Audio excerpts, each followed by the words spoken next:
बिस्मिल्लाहिर्रहमानिर्रहीम अस्सलाम वालेकुम एंड वेलकम टू सीखो पाकिस्तान। सो गाइज़, आज की वीडियो हमारी है MGT 101 की GDP नंबर 1 के हवाले से। तो आज की वीडियो में मैं आपको बताऊंगा कि आप इस GDP को कैसे सॉल्व कर सकते हैं और कैसे फुल मार्क्स हासिल कर सकते हैं। तो इस वीडियो को एंड तक लाजमी देखिएगा ताकि आपको समझ लग सके, ठीक है। उससे पहले अगर आपने अभी तक भी हमारा चैनल सब्सक्राइब नहीं किया होगा तो नीचे एक रेड कलर का बटन शो हो रहा होगा, उसको पर क्लिक करके सब्सक्राइब कर लें और साथ में एक बेल आइकन भी शो हो जाएगा, उस पर क्लिक करके ऑल नोटिफिकेशन पर क्लिक कर दें। इससे ये होगा कि आने वाली जो भी न्यू वीडियो होगी उसका नोटिफिकेशन आपको सबसे पहले मिल जाएगा और आप हमारी वीडियोस देखकर फ़ायदा उठा सकते हैं, ठीक है। तो चलिए चलते हैं सोल्यूशन की तरफ। सोल्यूशन पर जाने से पहले हम क्या करते हैं कि अपना जो क्वेश्चन फाइल है वो रीड आउट कर लेते हैं। तो क्वेश्चन फाइल में सबसे पहले वो बता रहा है कि ये जो टॉपिक है वो टॉपिक कौन सा है, rules of debit and credit, जो कि चैप्टर नंबर 5 में है आपके। तो जल्दी से जाके आप सबसे पहले वो रूल्स पढ़ लीजिए ताकि आपको समझ लग सके।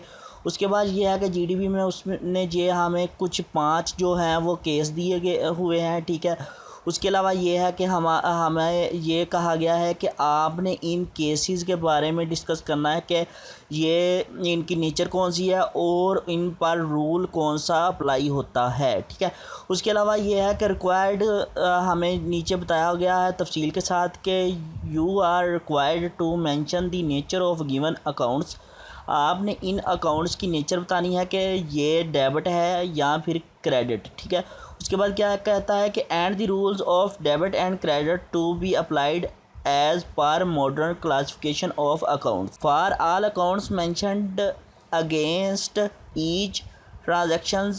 Red highlighted transaction is given as a sample for understanding to attempt the other missing particular of given transactions, ठीक है। तो उसने बता दिया है कि ये जो रेड कलर का आपको दिया गया है ये इसलिए दिया गया है ताकि आप नीचे वाले जो 4 केसेस हैं उनको आसानी से हल कर सकें, ठीक है। ये उसने सैम्पल के तौर पर दिया गया है तो आप इसको देखकर भी हल कर सकते हैं। उसके अलावा मैं आपको एक रिकमेंड करूंगा कि आप सबसे पहले इस GDP को हल करने से पहले अपने जो रूल्स हैं वो रीड आउट लाजमी कर लीजिएगा। तो वो कहाँ पर रूल्स हैं वो मैं आपको बतला देता हूँ, आप उनको रीड आउट कर लीजिएगा। साथ में मैं भी आपको बताता रहूँगा ताकि आपको अच्छे से समझ आ सके। तो आपने क्या करना है कि चैप्टर नंबर 5 में चले जाना है। चैप्टर नंबर 5 में यहाँ पर दिया गया है rules of debit and credit. तो आपने इन रूल्स को लाजमी रीड आउट कर लेना है। ये तकरीबन 5 से 7 रूल्स बनते हैं, ठीक है। तो आपने इन रूल्स को रीड आउट लाजमी करना है। अगर आप इन रूल्स को रीड आउट कर लेंगे तो आपको ये GDP भी हल करना आसान हो जाएगी और इसके अलावा आपको फाइनल्स और मिड टर्म एग्ज़ाम्स में आपके लिए बहुत हेल्पफुल रहेगा, ठीक है। उसके बाद चलते हैं हमारे सोल्यूशन की तरफ। तो सोल्यूशन की तरफ चलते हैं तो सबसे पहले ये देखें कि हमारा जो पहला केस है वो उसने सॉल्व किया हुआ है कि investment of cash for RS 350,000 is made in business by the owner, ठीक है। तो वो कहता है कि 3,50,000 जो कैश थी वो डिपॉजिट की गई है ओनर की तरफ से अपने बिजनेस में, ठीक है, जो कि कैश अकाउंट में से डिपॉजिट की गई है, ठीक है।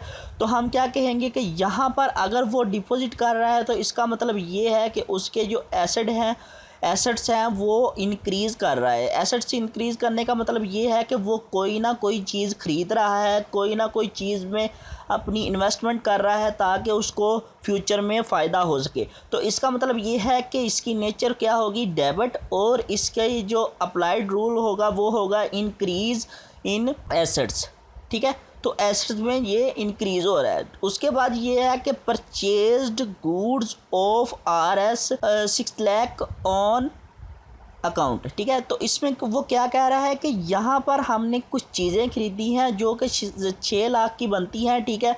तो उसके लिए हमारा जो अकाउंट की नेचर होगी वो किस तरह की होगी। सबसे पहले आपने रूल पढ़ लेना है। तो रूल में उन्होंने कहा है कि अगर आप कोई चीज़ खरीदते हैं या फिर एसेट क्रिएट करते हैं तो उसकी जो नेचर होगी वो डेबिट होगी और उस पर जो रूल अप्लाई होगा वो अप्लाई होगा इंक्रीज़ इन एसेट, ठीक है।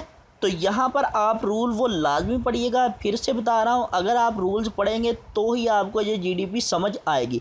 यहाँ पर एक मेरे दोस्त ने सेंड किया हुआ है अभी ग्रुप्स में, 2-3 ग्रुप्स में उसने जीडीपी का सलूशन सेंड किया हुआ है। तो उसने बहुत बड़ी गलती किया कि उसने 2-3 जो मैंने डेबिट लिखे हैं उसने क्रेडिट लिखे हैं, और जो मैंने क्रेडिट लिखा हुआ है वो डेबिट लिखा हो। तो आप उस जीडीपी को मत देखिएगा, क्योंकि वो रूल्स के मुताबिक उसने हल नहीं की हुई। तो आप रूल्स पढ़ें ताकि आपको समझ लग सके, ठीक है। उसके बाद ये कहता है कि रिसीव्ड कमीशन ऑफ 10,000, ठीक है। तो 10,000 रुपये का कमीशन रिसीव किया है, ठीक है। तो इससे क्या हुआ है कि उसके जो एक्सपेंस हैं उनमें इंक्रीज़ हुआ है, ठीक है।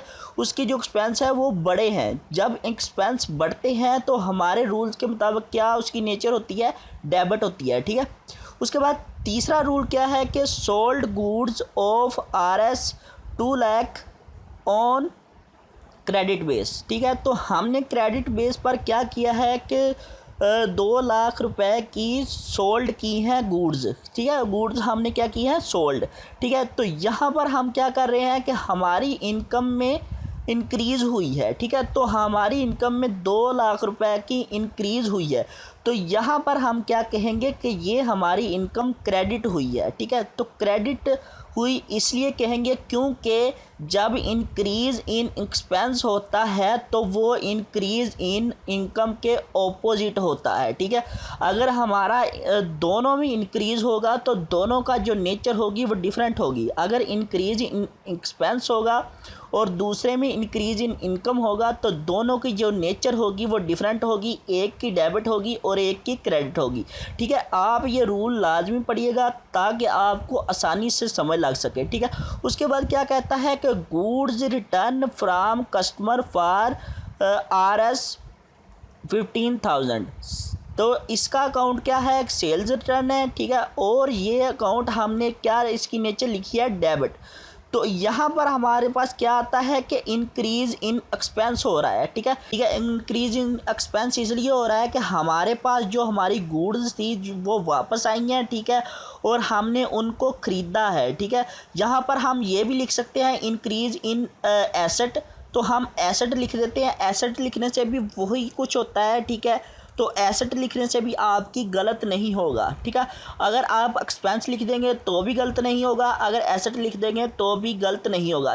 यहाँ पर मैं आपको जो आखिरी जो हमारा केस है उसके बारे में आपको थोड़ी सी तफसील दिखा देता हूँ ताकि आपको आसानी रहे, ठीक है। तो यहाँ पर अगर हम देखते हैं, यहाँ पर ये देखें, ठीक है।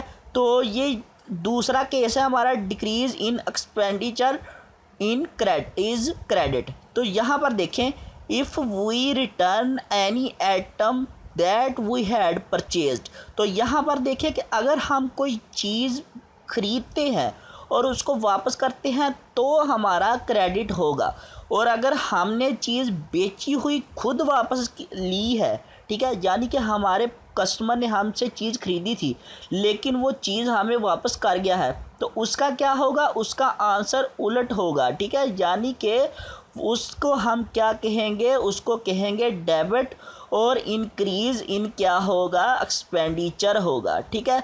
तो यहाँ पर इस चीज़ को नोट कर लें, ठीक है। अगर हम बेची हुई चीज़ वापस कर लेते हैं तो वो इंक्रीज़ इन एक्सपेंडिचर होगा, और अगर हम चीज़ खरीदी हुई वापस करते हैं तो वो डिक्रीज़ इन एक्सपेंडिचर होगा, ठीक है। तो उम्मीद है आपको समझ लग गई होगी। तो ये हमारी जीडीपी का सलूशन है, बहुत ही आसान सलूशन है लेकिन समझने के लायक है। अगर आप समझ के करेंगे तो आपको आसानी रहेगी। तो ये थी हमारी वीडियो। अगर वीडियो पसंद आई हो तो लाइक करें, शेयर करें और चैनल को सब्सक्राइब करना मत भूलिएगा। इंशाल्लाह मिलते हैं नेक्स्ट वीडियो में, तब तक के लिए अल्लाह हाफिज़।